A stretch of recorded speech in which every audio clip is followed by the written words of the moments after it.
করিবেন। সত্যনারায়ণ পদ করিয়া বন্দন, একে একে বন্দিলাম যত দেবাগণ।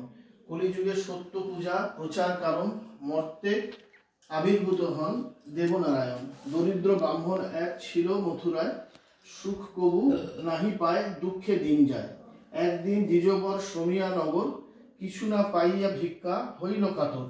বৃক্ষতলে আসিয়া বসে বিষাদিত মনে, বহুক্ষণ কাঁদিলেন ভিক্ষার বিহনে। দয়ান্বিত হয়ে দেব সত্যনারায়ণ, ফকিরের ছদ্মবেশে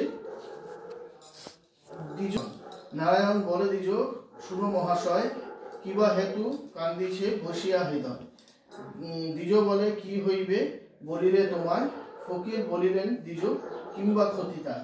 দ্বিজ কোন নিত্য আমি ভিক্ষা মেঘে খাই, আজ না পাইনু ভিক্ষা দুঃখে ভাবি তাই। ফকির বললেন দ্বিজ, যা ঘরে আমাকে পুজো যত্নে, দুঃখ যাবে ঘরে। পুজি আমি শিলা নারায়ণ, তাহা ভিন্ন নাহা স্বেচ্ছায় আচরণ। জানিয়া ফকির কহ, শুনো দ্বিজবর, পুরাণে কিছু নাহি মতান্তর। রাম রহিমে কিছু নাহি ভেদাভেদে, ত্রিভুবনে এই দুই জানিব অভেদ। এত বলি চতুর্ভুজ হলো জগন্নাথ, শঙ্খ চক্র গদা পদ্মে শোভে চারি হাত। তাহা দেখি দ্বিজবর পড়িল ধরণী, করিল অনেক স্তব্ধ গজদ ও বাণী। দেখিতে দেখিতে পূর্ণ ফকির হইল, ব্রাহ্মণ দেখিয়া তাহা আশ্চর্য মানিল। দ্বিজ বসে, ওহে প্রভু, বুঝিব তোমার পূজার পদ্ধতি বলো, ধরি তব পায়। ফকির বলেন, শুনো ওহে দ্বিজবর, যে রূপে করিব পূজা তাহি সবিস্তারে। গোধূম ধ্যানাদি আর সোয়াশের গুড়া, সোয়া গান্ডা পান গোবাক রাস্তা সোয়া ছড়া। সোয়াশের চিনি কিংবা ইক্ষু গুড় দিবে, ক্ষীর কিংবা দুগ্ধ দিয়া ভক্তিতে পুজিবে। যতনেতে করিব সব পূজা আয়োজন, মিলিয়া বসিবে যত মম ভক্তগণ।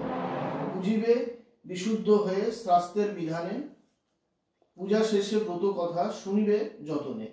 সত্যপার বলি সবে শিরে দেব হাত, নারায়ণ বলিয়া রাখি করি পানিপাত। প্রসাদ লইব পরে, এই তো বিধান, এত বলি নারায়ণ হন অন্তর্ধান। ভাবে গদ গদ দ্বিজ হয়ে আনন্দিত, কিছু ভিক্ষা করি গৃহে হন উপনীত। ব্রাহ্মণী শুনিয়া হইল অতি আনন্দিত, পূজা হেতু আয়োজন করিয়া বিধিমত। নারায়ণের পূজা দ্বিজ শাস্ত্রের বিধানে, সত্যের কৃপায় দ্বিজ বাড়ে ধনে জনে। কাঠুরিয়াগণ দেখিয়া আশ্চর্য হইলেন, ভক্তি সহকারে দ্বিজে জিজ্ঞাসা করিল, পূজার বিধানে দ্বিজ বলিল সমস্ত। কাঠুরিয়া পুজিবারে হইল বড় ব্যস্ত, শিরনি করিল তারা বিধি অনুসারে। দুঃখ হইল দূর, আনন্দ ঘরে ঘরে, সদানন্দ নামে এক বণিক বন্দন। কাঠুরের সম্পদ দেখি হইল হৃষ্টমন, জিজ্ঞাসা করিয়া সব বৃত্তান্ত জানিল। শুনিয়া সাধু হনে ভক্তি উপজিল।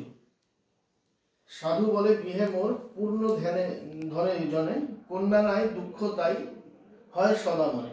যদ্যপি আমার এক জনমে তনয়া, বিষ্ণুকে পুজিব আমি শিরনি অগ্রে দিয়া। অঙ্গীকার করি সাধু গৃহে চলে গেল, পরমা সুন্দরী কন্যা জন্মে যথাকালে। শিরনির মানত কথা সে সাধু ভুলিল, সুপাত্র আনিয়া এক কন্যা বিবাহ দিল। অতঃপর সাজাইয়া সত্য মধুকর, জামাতা সহিত সাধু চলিল সত্তর। দক্ষিণ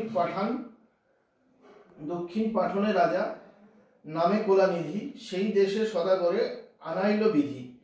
রাজারে ভেটিয়া রহে তরুণী চাপিয়া, বিপদ ঘটিল তর তার শিরনি নাহি দিয়া।